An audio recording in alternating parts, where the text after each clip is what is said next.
ஸ்ரீ காளிமாதா ஜோதிடம் பிரபல ஜோதிடர் பண்டித் மகாராஜா. தொழில், காதல், திருமணம், குழந்தை பாக்கியம் மற்றும் மந்திர சூனிய பிரச்சனைகளுக்கு நிரந்தர தீர்வு.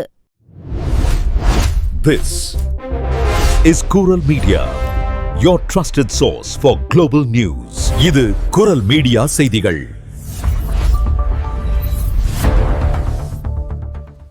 இது குரல் மீடியாவின் இன்றைய பிரதான செய்திகள். செய்திகளை வாசிக்கும் நான் கோகுலநாதன் தமிழினி. முதலில் தலைப்புச் செய்திகள். ஈரான் போரில் உதவ மறுத்த பிரான்ஸ் ஜனாதிபதி மக்ரோனை கடுமையாக விமர்சித்த அமெரிக்க ஜனாதிபதி டொனால்டு டிரம்ப், நேட்டோ நாடுகள் உதவி செய்யாது என்பது தெளிவாகிவிட்டது என பகிரங்க குற்றச்சாட்டு. பாரிஸில் உள்ள பேங்க் ஆஃப் அமெரிக்கா அலுவலகத்தில் வெடிகுண்டு வைக்க முயன்ற சம்பவம் குறித்து காவல்துறையால் வெளியிடப்பட்ட மேலதிக தகவல். பிரான்சில் வருமான வரியை 0 என அறிவித்த செல்வந்தர்கள் மீது நடவடிக்கை. குறைந்த ஓய்வூதியம் மற்றும் வர்த்தக இழப்புகளும் வரி செலுத்தாததற்கு காரணம் என அதிகாரிகள் விளக்கம். பாரிஸ் பள்ளியில் 2ஆம் மாடி ஜன்னலில் இருந்து குதித்த மாணவன். பள்ளியில் துன்புறுத்தல் சம்பவங்கள் ஏதும் இல்லை என கல்வித்துறை விளக்கம். பிரான்சில் விலை உயர்வை பயன்படுத்தி 10 டன் விவசாய உரம் திருட்டு. உரக்கிடங்குகளுக்கு பாதுகாப்பை பலப்படுத்துமாறு விவசாயிகளுக்கு காவல்துறை எச்சரிக்கை. 1600 எரிபொருள் நிலையங்களில் பெட்ரோல், டீசல் தட்டுப்பாடு. விலை உச்சவரம்பால் எரிபொருள் நிலையங்களில் முண்டியடிக்கும் மக்கள். ஈரானுக்கு எதிரான அமெரிக்க, இஸ்ரேலின் ராணுவ நடவடிக்கையில் பிரான்சின் பங்கேற்பு குறித்து ஜனாதிபதி இமானுவேல் மக்ரோன் விளக்கம். பிரான்சில் முதிய தம்பதியினர் கொடூர கொலை. 10,000 யூரோக்களை திருடிச் சென்ற 15 வயது பேத்தி மற்றும் 16 வயது கூட்டாளி அதிரடி கைது. தொடர்பான விரிவான செய்திகள். ஈரானுடனான போர் நடவடிக்கைகளில் அமெரிக்காவிற்கு உதவ மறுத்த பிரான்ஸ் ஜனாதிபதி இமானுவேல் மக்ரோனை அமெரிக்க ஜனாதிபதி டொனால்டு டிரம்ப் கடுமையாக விமர்சித்துள்ளார். ஈரானுக்கு எதிரான போரில் உதவக்கோரி உலக தலைவர்கள் பலரையும் டிரம்ப் அணுகிய நிலையில் இது தங்களுடைய போர் அல்ல என கூறி பல நாடுகள் பின்வாங்கியுள்ளன. இந்நிலையில் நிகழ்ச்சி ஒன்றில் பேசிய டிரம்ப், போருக்காக கப்பல்களை அனுப்பி உதவுமாறு தான் மக்ரோனிடம் கேட்டதாகவும், ஆனால் போர் முடிந்த பிறகு உதவுவதாக மக்ரோன் பதிலளித்ததாகவும் கூறினார். இதற்கு, போர் முடிந்த பிறகு உங்கள் உதவி எங்களுக்கு தேவையில்லை என தான் கூறியதாக தெரிவித்த டிரம்ப், தங்களுக்கு பிரச்சினை என்றால் நேட்டோ நாடுகள் ஒருபோதும் உதவாது என்பது தற்போது தெளிவாக புரிந்துவிட்டதாக குற்றஞ்சாட்டினார். மேலும் அரசியல் நாகரிகத்தை கடந்து மக்ரோனின் தனிப்பட்ட குடும்ப வாழ்க்கை குறித்தும் டிரம்ப் பொது மேடையில் விமர்சித்துள்ளார். கடந்த ஆண்டு மே மாதம் மக்ரோனை அவரது மனைவி கன்னத்தில் அறைவது போன்ற ஒரு காட்சி இணையத்தில் வெளியாகி பரபரப்பை ஏற்படுத்தியதை சுட்டிக்காட்டிய டிரம்ப், மனைவியால் மோசமாக நடத்தப்படும் மக்ரோனின் தாடை இன்னமும் முழுமையாக சரியாகவில்லை என கேலி செய்துள்ளார். போரில் உதவி கிடைக்காத விரக்தியில் அமெரிக்க ஜனாதிபதி இவ்வாறு தனிப்பட்ட முறையில் விமர்சித்துள்ளது சர்வதேச அரசியல் வட்டாரத்தில் பல விமர்சனங்களை உருவாக்கியுள்ளது. பாரிஸில் உள்ள பேங்க் ஆஃப் அமெரிக்கா அலுவலகத்தை குறிவைத்து திட்டமிடப்பட்ட வெடிகுண்டு தாக்குதலை குறித்து காவல்துறையினர் மேலதிக தகவல்களை வெளியிட்டுள்ளனர். கடந்த மார்ச் 28ஆம் தேதி அதிகாலை 3 மணியளவில் அந்த வங்கி அலுவலகத்தின் கதவு அருகே 650 கிராம் வெடிமருந்து நிரப்பப்பட்ட நாட்டு வெடிகுண்டை வைக்க முயன்ற 17 வயது சிறுவனை போலீசார் கையும் களவுமாக கைது செய்தனர். அவனிடம் நடத்தப்பட்ட தீவிர விசாரணையில் இந்த தாக்குதலுக்கு மூளையாக செயல்பட்ட நபருக்கும் சிறுவர்களுக்கும் இடையே இடைத்தரகராக செயல்பட்ட 21 வயதான வகில் என்பவரும் கைது செய்யப்பட்டு தற்காலிக சிறையில் அடைக்கப்பட்டுள்ளார். ஏற்கனவே போதைப் பொருள் கடத்தல் வழக்கில் தொடர்புடைய இந்த நபர் சுமார் 500 முதல் 1000 யூரோக்கள் வரை பண ஆசை காட்டி 3 சிறுவர்களை இந்த சதி செயலுக்கு பயன்படுத்தியதாக காவல்துறையினர் சந்தேகிக்கின்றனர். ஒரு வாரத்திற்கு முன்பாகவே ஈரான் ஆதரவு பெற்ற ஹயி என்ற அமைப்பு பிரான்ஸ் மற்றும் ஐரோப்பாவில் உள்ள யூத சமூக தளங்களையும் குறிப்பாக பேங்க் ஆஃப் அமெரிக்கா அலுவலகத்தையும் குறிவைப்பதாக சமூக வலைதளங்களில் காணொலி வெளியிட்டிருந்த நிலையில் இந்த தாக்குதல் முயற்சி அரங்கேறியுள்ளது. கைது செய்யப்பட்ட நால்வரும் தங்களின் குற்றத்தை ஒப்புக்கொண்டாலும் இதற்கு பின்னால் எவ்வித தீவிரவாத நோக்கமும் இல்லை என மறுத்துள்ளனர். இருப்பினும் இந்த விவகாரத்தின் வீரியம் கருதி தேசிய பயங்கரவாத தடுப்பு பிரிவினர் தற்போது தீவிர விசாரணையை தொடங்கியுள்ளனர். பிரான்சில் சொத்து மற்றும் செல்வ வரிக்கு தகுதி பெற்றிருந்தும் தங்களின் வருமான வரியை 0 என அறிவித்த சுமார் 13,000க்கும் மேற்பட்ட செல்வந்த குடும்பங்களில் 2,000 குடும்பங்களை வரித்துறை அதிகாரிகள் தீவிர ஆய்வுக்கு உட்படுத்தினர். கடந்த 3 ஆண்டுகளில் மேற்கொள்ளப்பட்ட இந்த அதிரடி சோதனையில் சுமார் 58% வரி திருத்த நடவடிக்கைகள் மேற்கொள்ளப்பட்டு இதுவரை 104 மில்லியன் யூரோக்கள் அளவிலான வரித்தொகை அரசால் மீட்கப்பட்டுள்ளது. இந்த செல்வந்தர்கள் வருமான வரி செலுத்தாததற்கு வரி மோசடி ஒரு முக்கிய காரணமாக இருக்கலாம் என சந்தேகிக்கப்படும். அதேவேளையில் இதற்கு வேறு சில நடைமுறை காரணங்களும் இருப்பதை அதிகாரிகள் சுட்டிக்காட்டியுள்ளனர்.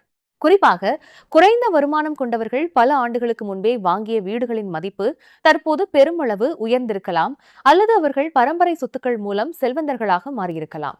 மேலும் இந்த ஆய்வுக்கு உட்படுத்தப்பட்டவர்களில் பலர் 68 வயதுக்கு மேற்பட்ட முதியவர்கள் என்பதால் அவர்கள் மிக குறைந்த ஓய்வூதிய வருமானத்தை கொண்டிருக்க வாய்ப்புள்ளது. அது மட்டுமின்றி தங்களின் வருமானத்தை நேரடியாக பெறாமல் முதலீடுகளாக மாற்றுவது, அதிக செலவுகள் அல்லது வர்த்தக இழப்புகளை கணக்கில் காட்டுவது போன்ற பல்வேறு காரணங்களாலும் அவர்கள் வருமான வரியை செலுத்தாமல் இருந்திருக்கலாம் என வரித்துறை அதிகாரிகள் விரிவாக விளக்கமளித்துள்ளனர். பாரிஸில் உள்ள பியர் அல்வசட் நடுநிலைப் பள்ளியில் பயிலும் மாணவன் ஒருவன் பள்ளியின் 2ஆம் மாடி ஜன்னலில் இருந்து திடீரென கீழே குதித்த சம்பவம் பெரும் அதிர்ச்சியை ஏற்படுத்தியுள்ளது. நேற்று புதன்கிழமை காலை முதல் பாடவேளை முடிந்தவுடன் இந்த விபரீத சம்பவம் அரங்கேறியுள்ளதாக அதிகாரப்பூர்வ தகவல்கள் தெரிவிக்கின்றன. மாணவன் கீழே விழுந்ததைக் கண்ட பள்ளி நுழைவாயில் கண்காணிப்பாளர் உடனடியாக தலைமை ஆசிரியருக்கு தகவல் அளித்ததைத் தொடர்ந்து தீயணைப்பு படையினர் மற்றும் மாணவனின் குடும்பத்தினருக்கு விரைவாக தகவல் தெரிவிக்கப்பட்டு மாணவன் மருத்துவமனையில் அனுமதிக்கப்பட்டுள்ளார். இந்த விபரீத முடிவுக்கான காரணம் இதுவரை தெளிவாக தெரியாத நிலையில் அந்த மாணவன் மீது பள்ளியில் எவ்வித துன்புறுத்தல் சம்பவங்களும் இதற்கு முன் பதிவாகவில்லை என கல்வித்துறை நிர்வாகம் திட்டவட்டமாக தெரிவித்துள்ளது. சம்பவத்தை தொடர்ந்து பள்ளி வளாகத்தில் அவசர நிலை மேலாண்மை நடவடிக்கைகள் முடுக்கிவிடப்பட்டுள்ளதுடன் இதனை நேரில் கண்ட சாட்சிகள், சக மாணவர்கள் மற்றும் ஆசிரியர்களுக்கு தேவையான மருத்துவ மற்றும் மனநல ஆலோசனைகளும் உடனடியாக வழங்கப்பட்டுள்ளன. மேலும் கல்வித்துறை அதிகாரிகள் மற்றும் சிறப்பு குழுவினர் இன்று வியாழக்கிழமை பள்ளியில் நேரில் ஆய்வு மேற்கொண்டு நிலைமையை தீவிரமாக கண்காணிக்க உள்ளனர். மத்திய கிழக்கு போர் பதற்றம் மற்றும் முக்கிய கடல் வழித்தடமான ஹார்முஸ் நீரிணை முடக்கம் காரணமாக விவசாய உரங்களின் விலை உலகளவில் கடுமையாக உயர்ந்துள்ள நிலையில் பிரான்சின் இல்லையட் விலைன மாகாணத்தில் சுமார் 10 டன் உரம் அதிரடியாக திருடப்பட்டுள்ளது. கீச்சன் பகுதியில் உள்ள யூரடன் என்ற பிரெட்டன் கூட்டுறவு நிறுவனத்தில் கடந்த திங்கட்கிழமை அரங்கேறிய இந்த மாபெரும் திருட்டு குறித்து ஜென்டார்மெரி காவல்துறையினர் தீவிர விசாரணையை முடுக்கிவிட்டுள்ளனர். வசந்த காலத்தின் தொடக்கத்தில் விவசாயத்திற்கு உரங்களின் தேவை பெருமளவு அதிகரித்துள்ளதால் அம்மோனியம் நைட்ரேட் மற்றும் யூரியா போன்ற நைட்ரஜன் உரங்களின் விலை சந்தையில் பல மடங்கு உயர்ந்துள்ளது.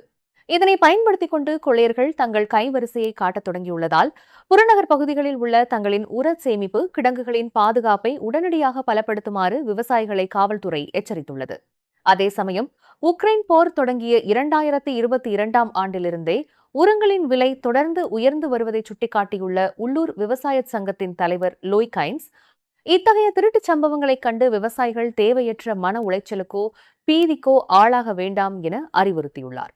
எனினும் உரங்களுக்கான தட்டுப்பாடு மற்றும் தேவை தொடர்ந்து அதிகரித்து வருவதால் நிலைமை விரைவில் சரியாகவில்லை என்றால் பண்ணைகளில் பதுக்கப்படும் உரங்கள் மேலும் திருடப்படும் அபாயம் உள்ளதாக விவசாய சங்க பிரதிநிதிகள் எச்சரித்துள்ளனர். பிரான்சில் பெட்ரோல் மற்றும் டீசல் விலைகள் தொடர்ந்து அதிகரித்து வரும் நிலையில் மறுபுறம் வாகன ஓட்டிகள் எரிபொருள் தட்டுப்பாட்டாலும் கடும் அவதிக்கு உள்ளாகியுள்ளனர். சமீபத்திய உண்மை சரிபார்ப்பு தரவுகளின்படி வியாழக்கிழமை காலை நிலவரப்படி பிரான்ஸ் முழுவதும் உள்ள மொத்த எரிபொருள் நிலையங்களில் சுமார் 16%, அதாவது 1600 நிலையங்களில் குறைந்தது ஒரு வகை எரிபொருளாவது இல்லாமல் தட்டுப்பாடு நிலவுவது உறுதியாகியுள்ளது. குறிப்பாக டீசல் விநியோகமே பெருமளவு பாதிக்கப்பட்டுள்ளது. சுமார் 1000 நிலையங்களில் டீசலும் பல 100 நிலையங்களில் SP95, SP98 மற்றும் E10 ரக பெட்ரோல்களும் முற்றிலுமாக தீர்ந்துவிட்டன. டோட்டல் எனர்ஜிஸ் நிறுவனம் தங்களின் பெட்ரோல் விலையை 1.99 யூரோவாகவும் டீசல் விலையை 2.09 யூரோவாகவும் கட்டுப்படுத்தி நிர்ணயித்துள்ளதால் அந்த நிறுவனத்திற்கு சொந்தமான நிலையங்களிலேயே சுமார் 60% தட்டுப்பாடு ஏற்பட்டுள்ளது. இருப்பினும் ஒட்டுமொத்த விநியோகத்திற்கு எவ்வித அச்சுறுத்தலும் இல்லை எனவும் விலை மீண்டும் உயரும் என்ற அச்சத்தில் மக்கள் பீதியடைந்து முன்கூட்டியே அதிக அளவில் எரிபொருளை அவசரமாக நிரப்புவதாலேயே இந்த தற்காலிக தட்டுப்பாடு ஏற்பட்டுள்ளதாகவும் அரசாங்கம் விளக்கமளித்துள்ளது.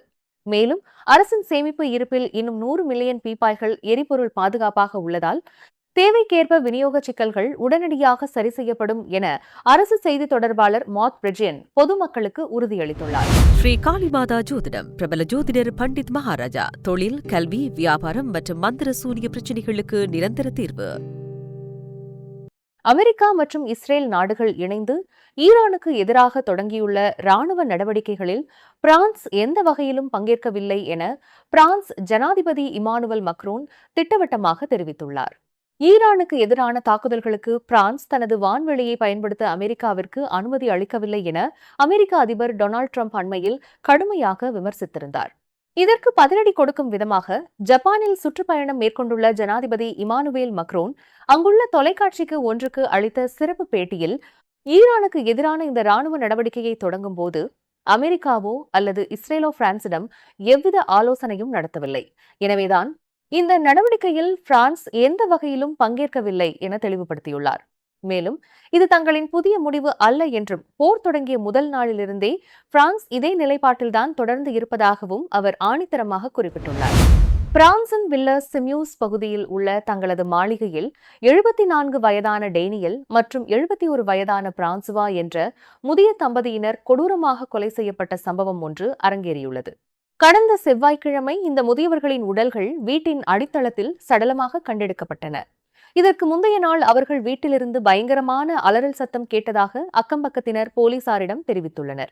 இந்த இரட்டை கொலை தொடர்பாக கடந்த பல ஆண்டுகளாக அவர்களுடனேயே வசித்து வந்த அவர்களது 15 வயது சொந்த பேத்தி மற்றும் வன்முறை செயல்களுக்கு பெயர் போன அவளது 16 வயது கூட்டாளி ஆகிய இருவரையும் நகரத்திற்கு அருகிலுள்ள கைவிடப்பட்ட தொழிற்சாலை பகுதியில் வைத்து காவல்துறையினர் அதிரடியாக கைது செய்துள்ளனர். கொலை நடந்த வீட்டின் மேல் மாடியில் ஏராளமான இரத்தக்கரைகள், 30 சென்டிமீட்டர் நீளமுள்ள சமையலறை கத்தி மற்றும் இரத்தக்கரை படிந்த படுக்கை விரிப்புகளை புலனாய்வு அதிகாரிகள் ஆதாரமாக கைப்பற்றியுள்ளனர். மேலும் அந்த முதியவர்களிடமிருந்து சுமார் 10,000 யூரோக்கள் ரொக்க பணத்தையும் அந்த சிறுவர்கள் திருடியுள்ளதாக முதற்கட்ட விசாரணையில் தெரியவந்துள்ளது. சமூக சேவை மற்றும் உள்ளூர் நிகழ்வுகளில் மிகவும் சுறுசுறுப்பாக இயங்கி வந்த இந்த முதியவர்களின் மரணம் அப்பகுதி மக்களிடையே பெரும் சோகத்தை ஏற்படுத்தியுள்ள நிலையில் குதிரை சவாரி உட்படத்தான் விரும்பிய அனைத்தையும் செய்து கொடுத்த தாத்தா பாட்டியை பேத்தியே கொடூரமாக கொலை செய்திருப்பதை நம்ப முடியாமல் அப்பகுதி மக்கள் கடும் அதிர்ச்சியில் உறைந்துள்ளனர். தற்போது போலீஸ் தடுப்பு காவலில் வைக்கப்பட்டுள்ள அந்த 2 பதின்ம வயதினரிடமும் தீவிர விசாரணை முடுக்கிவிடப்பட்டுள்ளது. நீங்கள் இதுவரை கேட்டது குரல் மீடியாவின் பிரதான செய்திகள். மேலும் இதுபோன்ற செய்திகளை அறிய குரல் மீடியாவை சப்ஸ்கிரைப் செய்யுங்கள்.